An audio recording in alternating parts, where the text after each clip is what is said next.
the word for tail in Arabic, and some interesting phrases that include it.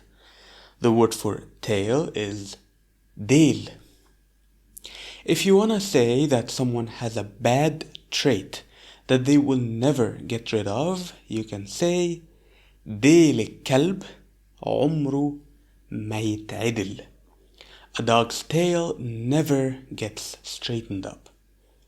If someone asks you to go with them somewhere and you want to say, I'll catch up with you very soon, you can say فديلك. فديلك.